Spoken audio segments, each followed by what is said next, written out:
انتہائی افسوس۔ کراچی سے ڈاکٹر وسیم آفندی صاحب بتاتے ہیں کہ چند دن پہلے میرے پاس ایک نوجوان کو لایا گیا تھا جسے سر پر گولی لگی تھی، خون بہت زیادہ بہہ چکا تھا مگر نوجوان کے حواس ابھی قائم تھے۔ میری یونیفارم دیکھ کر اس نے مجھ سے التجا کی کہ ڈاکٹر صاحب میری موت کی خبر میرے گھر والوں کو نہ دیجیے گا، اور ساتھ ہی میرے سامنے ہاتھ جوڑ دیے تھے۔ مجھے حیرت تھی کہ میں اسے بچانے کے لیے پر امید تھا اور وہ شخص یقینی موت دیکھ کر بات کر رہا تھا۔ خیر میں نے اسے تسلی دی اور آپریشن تھیٹر پہنچے جہاں اسے بے ہوش کرنے کے لیے انجیکشن دیا گیا، اور ساتھ ہی میں اس کی روداد بھی سنتا رہا۔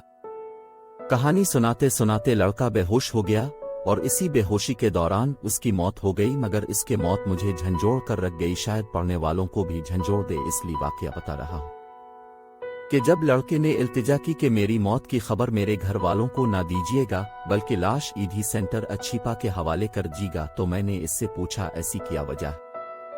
اس نے بتایا کہ میرے والد صاحب فوت ہو چکے ہیں، میری 3 چھوٹی بہنیں ہیں جنہوں نے پچھلے 2 دن سے کچھ نہیں کھایا۔ مجھے آج 2 دن بعد مزدوری ملی اور میں دہاڑی لگا کر آ رہا تھا کہ راستے میں ڈاکوؤں نے مجھے لوٹنے کی کوشش کی۔ میرے پاس کل دولت وہ آج کی دہاڑی لگ جانے والی مزدوری اور یہ ایک پرانا سا موبائل تھا۔ گر صرف میری بات ہوتی تو میں شاید یہ 1300 روپے ڈاکوؤں کو دے دیتا، مگر مجھے پتا تھا گھر میں 2 دن سے بھوکی بیٹھی میری بہنیں روٹی کے انتظار میں میری راہ دیکھ رہی، یہ پیسے ڈاکو لے گئے تو میری بہنیں کیا کھائیں گی؟ جبکہ یہ لوگ خوف خدا سے آری ہیں، یہ تو کسی اور کو بھی لوٹ لیں گے، لہٰذا میں نے مزاحمت شروع کر دی اور ان ظالموں نے محض اس 1300 روپے کی خاطر مجھے گولی مار دی۔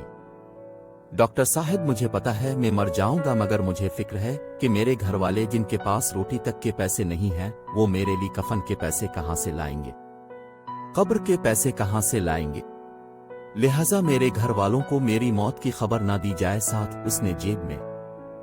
ہاتھ ڈال کر پیسے اور موبائل میرے ہاتھ پر رکھتے ہوئے گھر کا ایڈریس بتایا اور کہا یہ پیسے گھر پہنچا دینا اور یہ موبائل ہیچ کر میری چھوٹی بہن کو نئی جوتی خرید دینا۔ بہت دنوں سے ضد کر رہی تھی، اگر میری والدہ کا حوصلہ بلند ہوا تو انہیں تسلی دیتے ہوئے میری موت کی خبر دے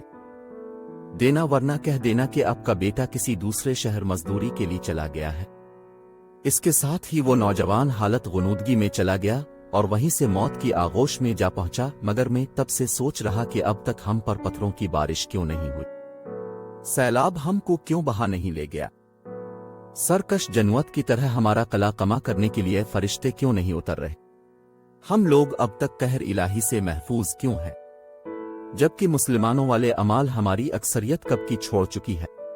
بد دیانت حکمران بد دیانت عوام، لٹیرے حکمرانوں لٹیری عوام، قاتل حکمران قاتل عوام۔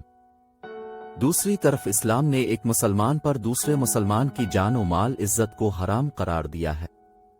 انہی سوالات کو سوچتے ہوئے میں نے ہر چیز اس نوجوان کے گھر والوں تک پہنچائی، اپنی جیب سے اس کے کفن دفن کا انتظام کیا،